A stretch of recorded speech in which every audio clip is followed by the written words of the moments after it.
again sa ating sharing for Book of Life. So today mga kapatid, napakalakas ho ang ulan. Sobra ho lakas ang ulan sa amin. Pero kahit pa na malakas ho ang ulan, magbabahagi ako ng pulong sa Diyos kasi magbabaho ko yun. Ayaw ko mag-absent kasi of course maraming biyaya na mula ho sa mahal ni Diyos. So mga kapatid, sa buhay natin sa mundong ibabaw, sa literal na buhay, kung nakikita natin at nabalitaan natin ang mga laganap na mga balita, ito yung tinatawag na isang sinyalis ng mahal na Diyos na kumbaga kailangan natin maghanda kasi ay malapit na si Jesus babalik.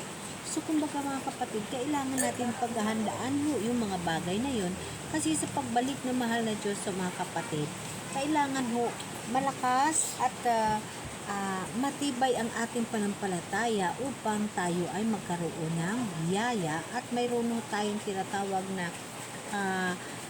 mukhang iharap sa mahal na Diyos sa kanyang pagbabalik. Kasi mga kapatid, alam naman natin na babalik po si Jesus Christ, so kailangan natin paghahandaan yun. So mga kapatid, ito lang yung masasabi ko sa inyo na ano ba yung rapture? Kasi mga kapatid, itong rapture, ito yung tinatawag na pag-rescue sa atin. Kaya nga mga kapatid, yung nangyari sa may tinatawag na kulog tsaka kidlat na almost 3 hours na sa Boracay. Sometimes mga kapatid, ini-imagine ko na si Jesus makikita ko. Kasi mga kapatid, just imagine mo, sinasabi sa ating Biblia na hindi mo alam kung ano oras darating ang magnanakaw. Ibig sabihin mga kapatid, hindi natin alam kung ano oras darating ang mahal na Diyos. Kaya yung mga pangyayari sa sanlibutan ngayon, isa yun sa tinatawag na mga sinyalis na talagang nagnanaknak na si Jesus. Nagnanaknak na, naghahanda na mga kapatid. So gusto ko lang pag-aralan natin yung rapture para magkaroon tayo ng tinatawag na inspirasyon sa kabuhi regarding sa rapture. Ano bang rapture? Kasi mga kapatid, ang rapture isa ka pinaka-importante sa kabuhi natin kasi ito yung tinatawag na ililigtas tayo ng mahal na Diyos in way of rapture. Ito lang yung isang paraan, ang rapture na tinatawag, ang isang paraan at last na pagligtas sa atin na mahal na Diyos na tayo ay buong buo. Unlike mga kapatid na pag hindi ka makasama sa rapture, magkaroon ka ng tribulation mga kapatid, pugot ang ulo mo doon. Kahit ligtas ka, pero pugutan ka ng ulo. Kaya mga kapatid, ngayon pa lang dalangin mo na makasama ka sa rapture. Para sa rapture, lilipad lang tayo sa hangin. Sasalubungin lang natin si Jesus Christ na sa alapaap. Yan mga kapatid. Yes, nasa tribulation mga kapatid, mayroon namang maliligtas. Kaso pupugutan mo ng ulo. So mga kapatid, ano bang gusto mo?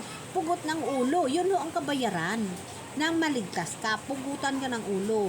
Unlike sa rapture mga kapatid, hindi ka pugutan ng ulo. Free yun.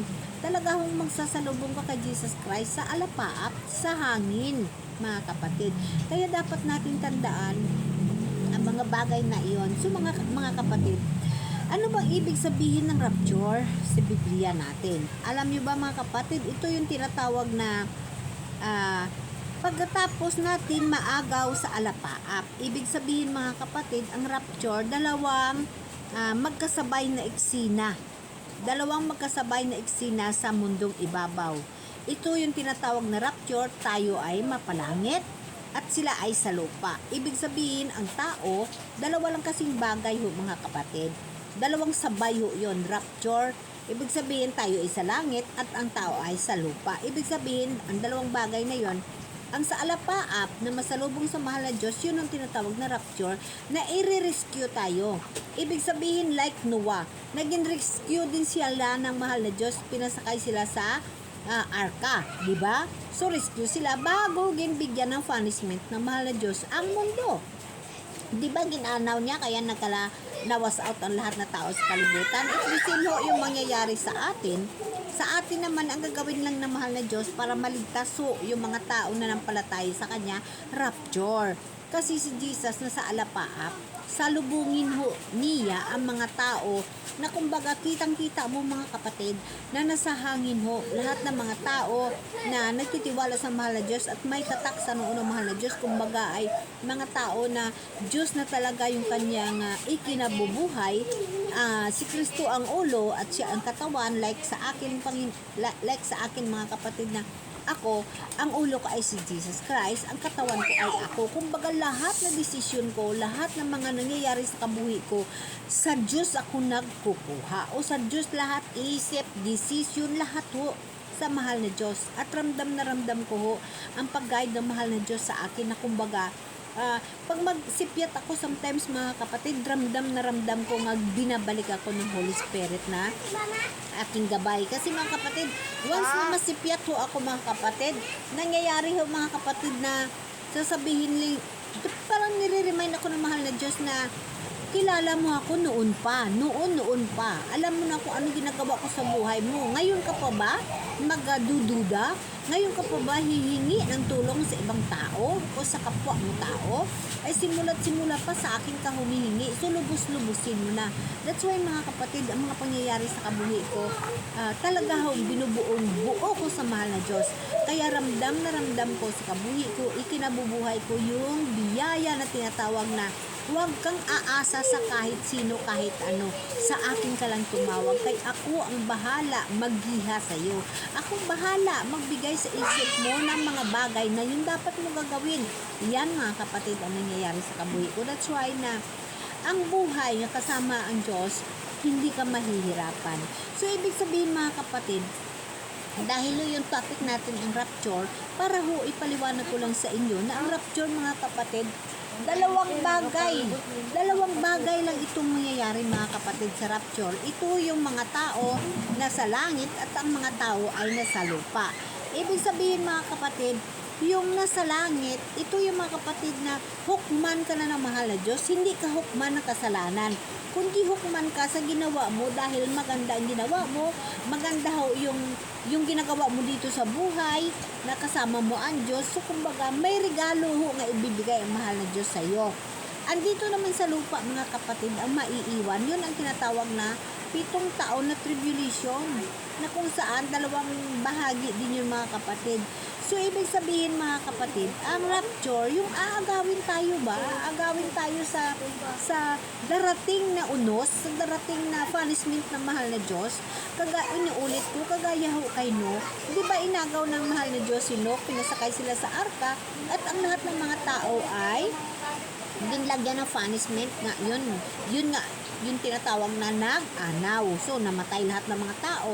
Sila lang yung ang naligtas. So, ganun yung mangyayari sa atin sa rapture.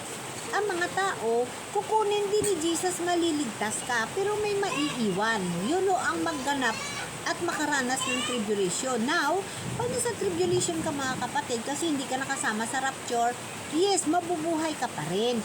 Pero mga kapatid, hirap ka, lahat na kahirapan, lahat na mga punishment na mahal na Diyos nandyan. So, ibig sabihin, may kaligtasan pa rin ho yun. Pero, ang katumbas ho nun, pugot ang ulo. Puputulan ka ng ulo kasi ayaw mo magpatatak sa tinatawag na halimaw. So, mamatay ka sa gutom. Just imagine mga kapatid, magtrabaho ka. Ang trabaho mo sa isang araw ay isang kilong bigas, ikaw lang makakain. No, about sa pamilya mo, di mo mamatay talaga kayo sa gutom. Yun ang tinatawag na tribulation, na ang lahat ng kahirapan sa mundo ay mararanasan. Kaya mga kapatid, yes, mahilway ka rin o kumbaga maligtas ka rin. Mayroon pa naman kasi tao na maliligtas sa tribulation. Kaso mga kapatid, pugot ang ulo. Katumbaso ay pupugutan ka ng ulo. Kasi ayaw mo magpatatak, ayaw mo rin simba sa kanila, no, sa tinatawag na Antichrist. So, pugutan ka ng ulo. Yes, maligtas ka rin. Kaso lang mga kapatid, pugutan ka ng ulo. Ngayon pa lang, bakit hindi nasisikapin na magkaroon ka ng kaligtasan through rapture? Dahil ito yung pinakamagandang buhay. Rapture mga kapatid. Kaya sana lahat ho tayo ay makasama sa rapture. Amen? Amen.